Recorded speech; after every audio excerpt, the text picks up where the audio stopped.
Hello and welcome to day 4 of the 5-day Becoming Magnetic AF challenge. How did you get on yesterday with the EFT tapping? Did you feel at the end of it that all of your energy was in balance again?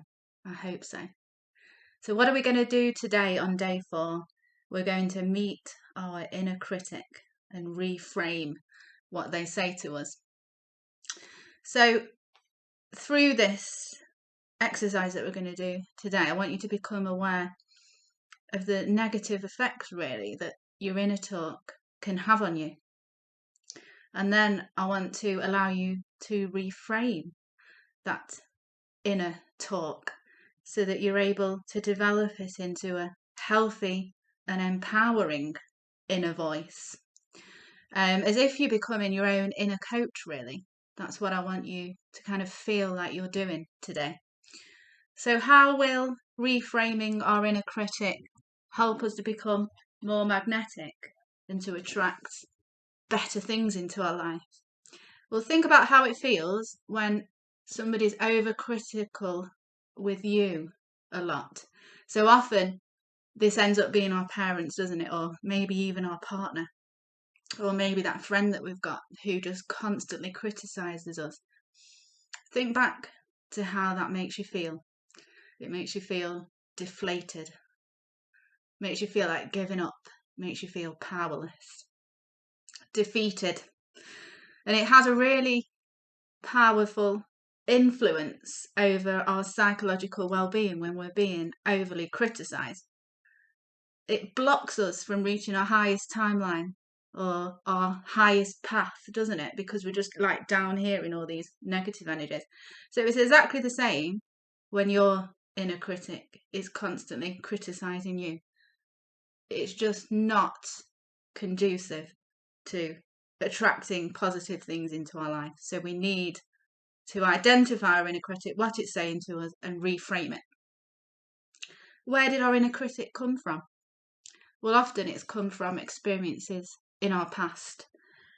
But you've got to think of the inner critic really, its role has always been to protect us. So it's not necessarily thinking of it as an evil thing. It's been there to protect us, but it's about us saying, it's okay. We don't need protecting. We're okay now, but thank you.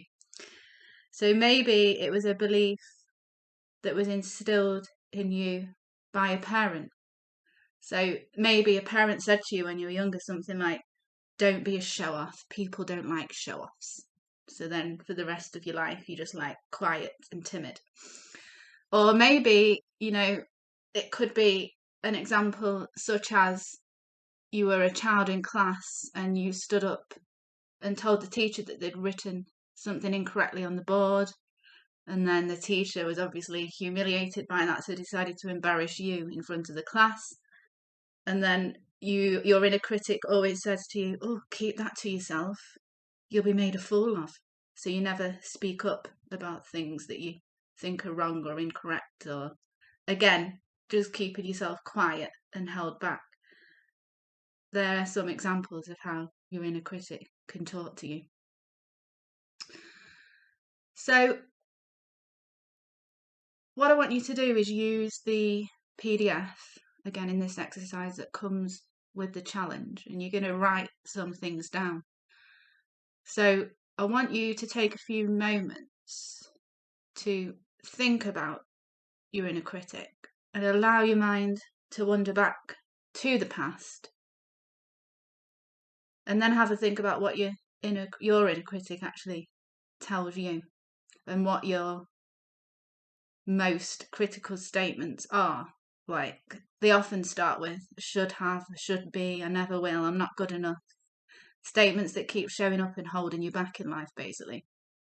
I want you to think about, how does it feel to talk to yourself in this way? Does it empower you or disempower you? And I want you to write your critical statements down in the PDF. So you could open the PDF up now and pause this video if you wanted to while you did that section. And then think about, if this critical statement had roots, where does it go back to? What memory comes to mind? Can you identify the event in your past that caused your inner critic to say this to yourself. So write those down. And then top 5 critical statements that you tell yourself. Write those down. Then when you've done that, you're going to reframe the inner critic. So this is a really good part of the exercise. So you're going to say to yourself, what would your inner best friend tell you? And reframe those statements as if your best friend was telling yourself something. And turn it into a more supportive and nurturing statement.